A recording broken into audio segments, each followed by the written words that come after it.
involved in the Black Panther movement.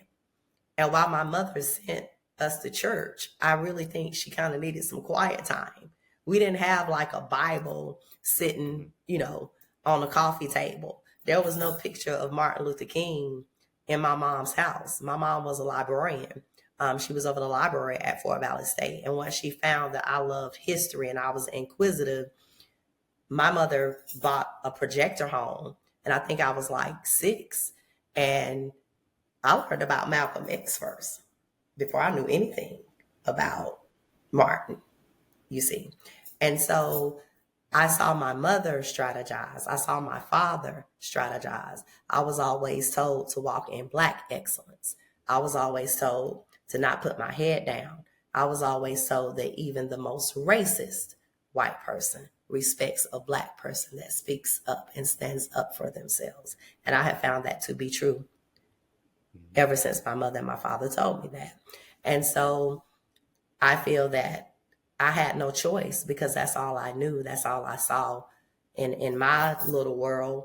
That's what my mother's friends did. They would sit in this very house and strategize when I was a little kid. And I saw this going on all throughout my life. And I saw it with my father. And so I knew nothing. I'd love to have been a fly on the wall. Yeah, I mean, yes, I was just telling someone this week that even in that AME church, we didn't get a lot of Bible, but what they taught us, because understand, I mean, it was just a great place to be in little bitty Fort Valley, and you're talking early 70s and 80s, and you have a Black woman that's the principal of the elementary school.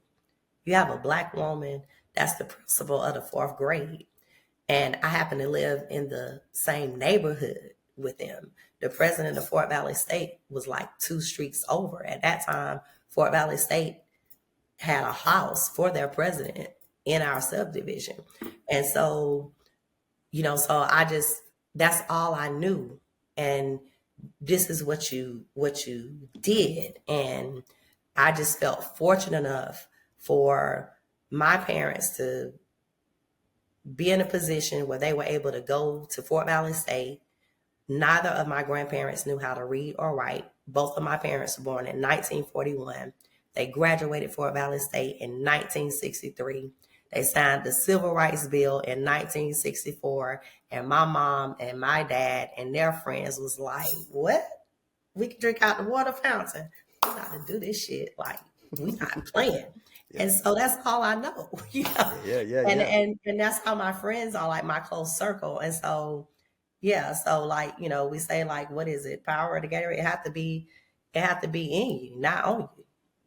You see. Yeah. And so it's just in me, and it's nothing I can do about it. And the two go together, because even this facade of Yahshua that they try to paint, that he was kind and he was perfect, but he went in there and tore that damn table up when they were playing around in that synagogue. And there's nothing nice about that. That's not perfect. That's human. Yeah. You see. And so Yahshua didn't play around even in the Bible. I mean, sometimes it could be viewed as rude. Like when the lady wanted to touch his garment, like, you are not even fit to touch a dog. Get away from here. Get back. Right. Get back. I don't like your energy. So, I mean, that's just how I feel about it. And yes, one of my spiritual mentors. I'm sorry. Yes. One of my spiritual mentors.